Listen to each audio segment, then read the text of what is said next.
अस्सलाम वालेकुम दोस्तों, मैं उम्मीद करती हूँ आप जहाँ कहीं भी हों इंशाल्लाह खैरियत से होंगे। और चैनल पर आने वाले नए सब्सक्राइबर्स का बहुत शुक्रिया।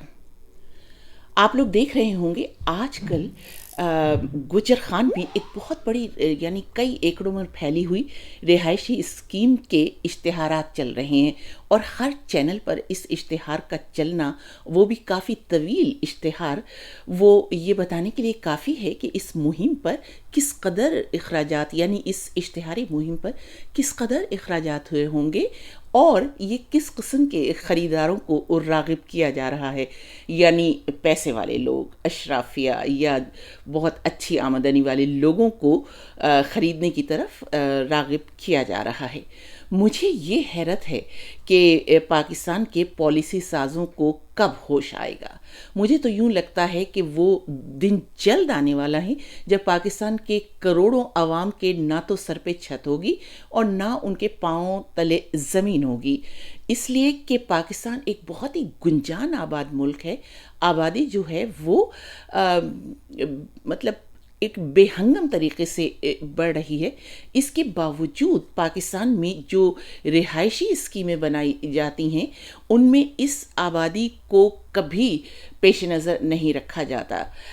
मुझे यहाँ बरतानिया में रहते हुए कम से कम 3 अशरे तो हो चुके हैं। मैंने यहाँ बिल्कुल ऐसा नहीं देखा कि इस किस्म की जो हैं उमरा के लिए रिहायशी बस्तियाँ बनाई गई हों, बल्कि हमेशा कसीर मंजिला इमारात बनाई जाती हैं जिनमें ज़्यादा से ज़्यादा लोग रह सकें। पाकिस्तान में भी ये तय हुआ था कि अब जो नई रिहायशी कॉलोनियाँ हैं वो ज़मीन पर फैलेंगी नहीं बल्कि ऊपर की जानिब उठेंगी। लेकिन कई अशरों से तमाम बड़े शहरों और उसके अतराफ़ में जो शहरी बस्तियाँ तामीर हो रही हैं उनमें सिविल स्कीमें हों, बड़ी बड़ी डिफेंस हाउसिंग सोसाइटियाँ हों या निजी तामीराती इदारे, इनमें ज़्यादातर अशराफिया और माकूल आमदनी वाले तबक़ात की ज़रूरियात को मद्देनज़र रखा जाता है और लगता यूँ है कि उन्हीं के लिए बनाई जाती हैं। 2-2 4-4 कैनाल के प्लॉट रखे जाते हैं। बल्कि पिछले और गुज़श्ता 15-20 बरसों से तो एक नया रुझान चल निकला है। शहरों से बिल्कुल मुत्तसिल ज़रई ज़मीनों पर बड़े बड़े फार्म हाउसेस अलॉट किए जा रहे हैं जहां उन्हें तमाम शहरी सहूलतें फराहम की जाती हैं, जबकि कच्ची आबादियां और कम आमदनी वाले लोग शहर से मज़ीद दूर और ज़िंदगी की सहूलतों से कोसों दूर हो जाते हैं। ऐसी कसीर मंजिला इमारात शाज़ो नादिर ही बनाई जाती हैं जिनसे कम आमदनी वाला तबका मुस्तफ़ीद हो सके, या अगर कुछ सोसाइटियों में छोटे प्लॉट हैं भी तो उनकी कीमतें आसमान से बातें करती हैं। मसलन डिफेंस का जो इलाका है लाहौर में, एक 5 मरले की प्लॉट की कीमत 1 करोड़ से ऊपर हो चुकी है।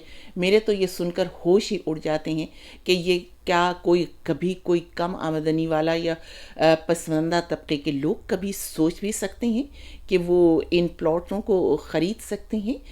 और इससे तामीरात के ठेकेदारों की तिजोरियां तो ज़रूर भरती रही हैं और भर रही हैं, लेकिन आम आदमी का बिल्कुल कोई भला नहीं हो सका है, क्योंकि वो तो DHA और बहरिया टाउन जैसी महंगी रिहायशी कॉलोनीज़ में प्लॉट ख़रीदने के बारे में सोच भी नहीं सकता। तो ये समझ में नहीं आता कि ये कैसी हाउसिंग पॉलिसी है जिसमें कई अशरों से शहरों के बिल्कुल इर्द गिर्द काबिल काश्त अराज़ी बेचने की और ख़रीदने की और उस पर फिर ये हाउसिंग सोसाइटीज़ बनाने की इजाज़त दे दी जाती है। और अभी चंद बरस पेशतर की बात है कि मुल्तान में जब DHA और एक हाउसिंग कॉलोनी बन रही थी तो वहाँ पर मीलों फैले हुए आमों के बाग बिल्कुल काट डाले गए, जो ये तो एक तरह से मुजरिमाना पॉलिसी है। लेकिन पाकिस्तान में सभी हुकूमतों ने, चाहे वो सिविल हों या फ़ौजी हों, उन्होंने ना तो ज़रई ज़मीनों का ख्याल किया है और ना ही उन्होंने कम आमदनी वाले तबके के बारे में कभी सोचा है। कम या महदूद आमदनी वाले करोड़ों अफराद के रिहायशी मामलात को ऐसी निजी तामीराती कंपनियों और इदारों के रहमो करम पर छोड़ दिया गया है जिनके मद्देनज़र सिर्फ اپنے کاروباری مفادات ہوتے ہیں۔ اسی لیے میں نے کہا کہ کروڑوں افراد کے نہ سر پر چھت ہے اور نہ ان کے پاؤں تلے زمین ہے۔ آپ لوگوں کی کیا رائے ہے؟ ضرور لکھیے گا۔